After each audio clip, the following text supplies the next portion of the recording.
All right, let's start off just with some injury updates.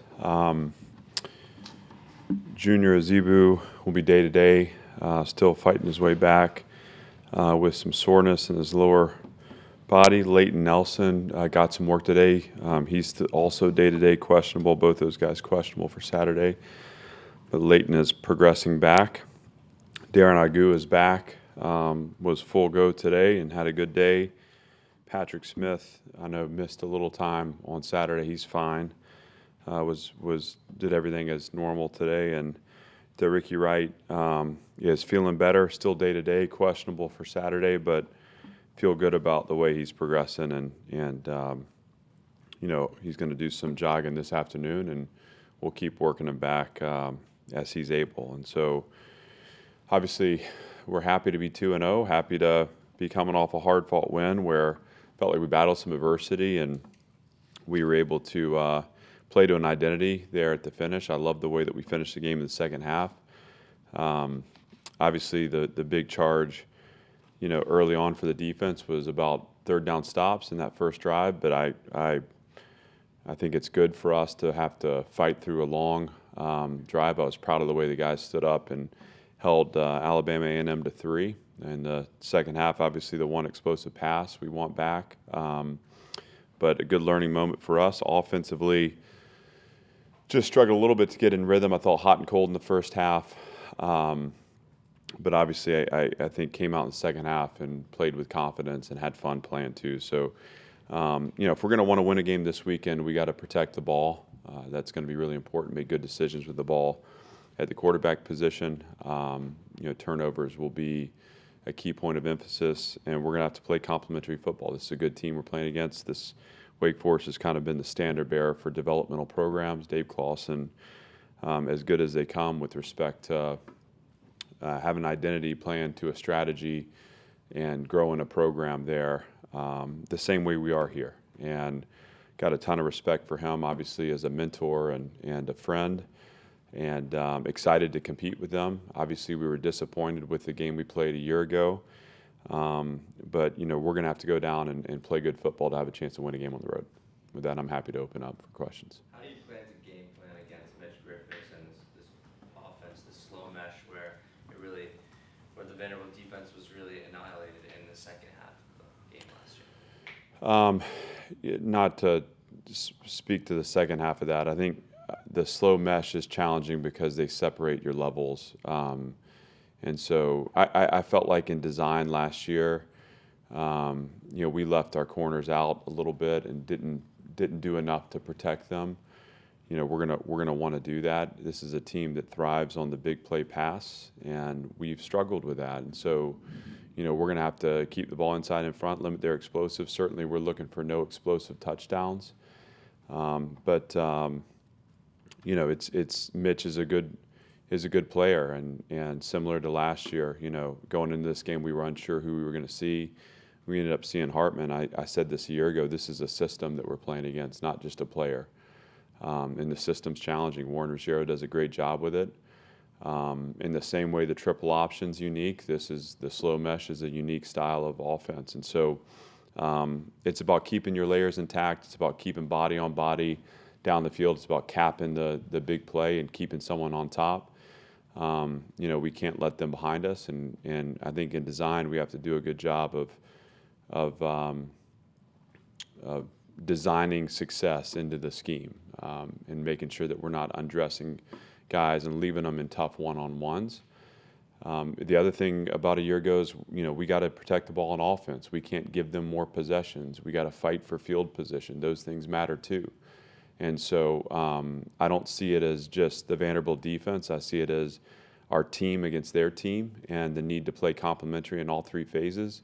That means all three phases are working hard to score points, which is important against a team that scores points at the rate that Wake Forest does. It means all three phases are working to limit points, which is important, obviously, because this is a potent offense we're playing against. And I think we've shown flashes of interlock play. I think we've shown strength in special teams. Field position will be at a premium. Like I said, ball security at a premium. But certainly when it comes to playing defense, we're going to have to keep them out of the end zone when it comes to explosive plays, and force them to fight for every blade of grass on the field, which is the goal. The injured defensive linemen like Linus Zunk and Christian James, how are they? Linus is back. He'll be back with us this weekend. He's working his way back in practice now. Christian's still probably a week or two off. He's yet to re-enter practice, but he's trending the right way, and we'll be excited to get him back in the near future.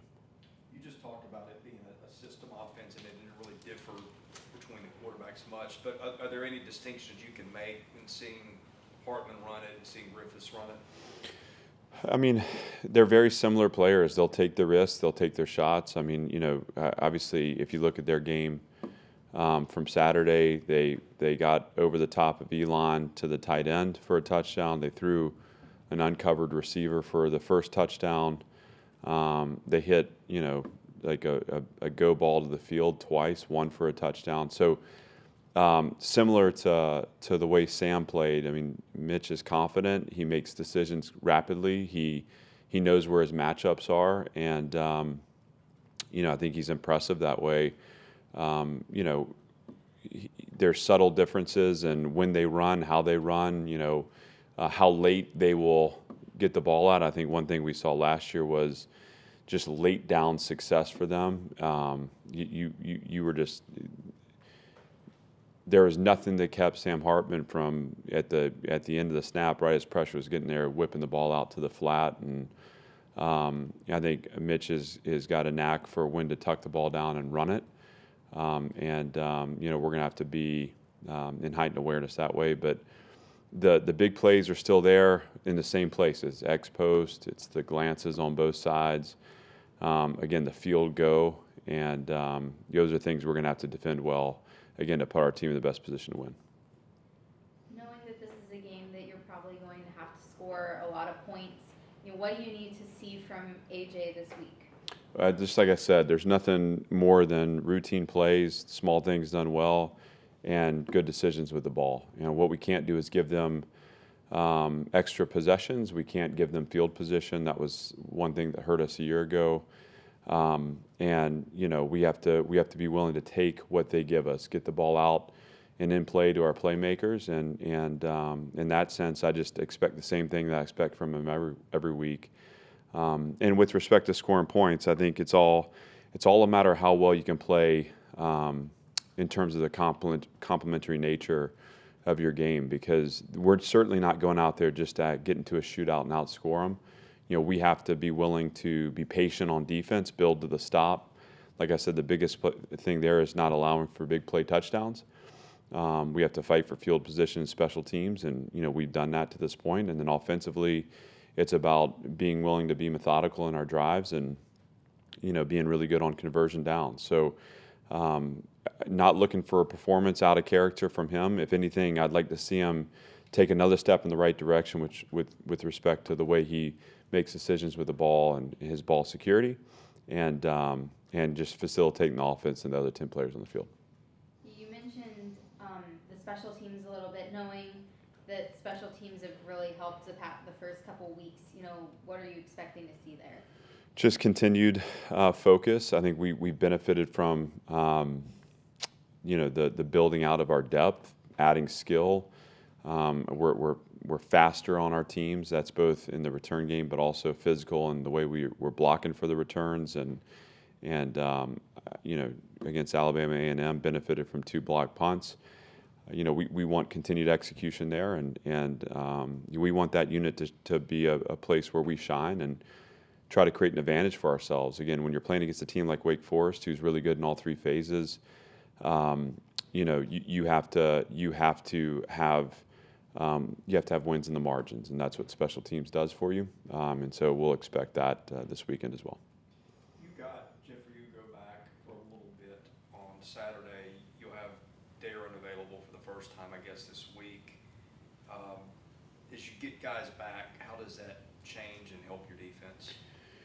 Well, we want to focus on, I talked about this a little bit heading into last week, playing more guys. I think when you have healthy people, capable people, I was glad to see Bryce Cowan get out there a little bit early against Alabama A&M. We think he can bring something to our defense and on special teams. Obviously, Jeff Ugo, we knew was going to be available. We weren't going to have a lot of snaps for him in the game just because he hadn't really had a chance to practice and build his capacity, but he came in and had a positive impact on the game. The more guys you play, the more they're engaged with what you're doing, but also the fresher, that first line of guys can be. And when you can take 20 snaps off a guy like C.J. Taylor over the course of 3 games, that's a game that he banks, that taking snaps and taking reps off his body physically. And if we want to be a great team late in the season, we have to put the guys on the field and play the guys that are capable of helping us win now. And certainly when you talk about Darren and Linus and Jeff and, like I said, Bryce Cowan, we think those are guys that we can count on to help us win. So they should be out there. Again, if that's 5 snaps, if it's 10, if it's 15, if it's 20, any little bit helps us stay fresh for the entirety of the game and obviously for the season too. How would you evaluate the offensive line 2 games in? Thought I saw some positive things last week. The first week 1, I felt like there were things that we needed to do in protection that I felt like we fell short there a little bit, and I thought Hawaii was able to shorten it down on us. I think last week I saw better cohesive work. Again, that was a game where we basically wiped out our right tackle depth and had Grayson Morgan step in, and I thought he did a really nice job out there. And he's played multiple positions, and he's I thought last week proved himself to be capable as a starter in that offensive line. I thought Alabama A&M really did some challenging things with the way they shifted and stunted and blitzed. And on the whole, we had a couple of negative yardage snaps in the run game, but we also were able to generate some positive yards rushing, and I thought protect the quarterback pretty well. So we're a work in progress. I expect that unit to continue to strengthen, but I do see that level of improvement, and I know those guys are prideful, and they're looking for more too. When you see a mistake there, is it missing an assignment? Is it communication? Is it just maybe not being as physical as they're capable of being? It's not necessarily physical. I think it's 2 things. One is those 5 guys have to work together, and so if there's any confusion in the 4-minute offense against Hawaii, I talked about this after the game or on the Tuesday last week. If there's a pressure that's coming and we know it's coming and we identify it, there has to be communication there to get all 5 guys on the same page. Who are we working the combinations to? And how are those combinations working together to climb and capture the movement? And when one of those 5 gets out of sync, and throw the tight ends into that too, what happens is you expose yourself to run through players, and so you can get off schedule. You can have TFLs in the 4-minute situation against Hawaii. We at times had guys ripping into the backfield. And that's more of a product of, are we playing with our eyes, are we communicating what we see, and are we on the same page? Last week, similar situations occurred. I think of a couple where, we were off by 1 guy, and again, there was a negative yardage snap created. I think of several where we did a masterful job at being on the same page and picking it up. I don't question the physicality of that unit at all, nor do I question the heartbeat. They have to play together, and when they don't, we leave ourselves exposed. When they do, we have a really good offensive line, and they'll keep gelling as the season goes. Do you have an update on Braden Baps? Braden was in a car accident on Friday afternoon, and he's right now recovering from that. And it was a scary situation where I'm just glad that he's okay, and he will be working his way back as his body heals up. But Braden's tough and resilient. He's dealt with a lot of adversity, and we're behind him in his recovery, and hopefully we can get him back sooner rather than later, but all in the time that it takes to heal. Obviously, Cedric played in a different situation against a team that's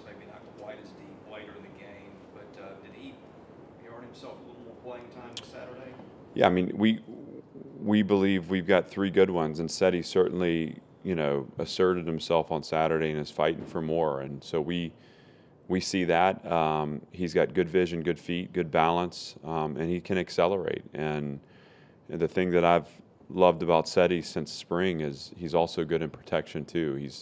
He's a physical player, and he's a smart player. So we're anxious for him to get more and to continue to see him progress. But certainly, impressed with the way he finished that game out, and scoring his first two touchdowns and really having some impressive carries there.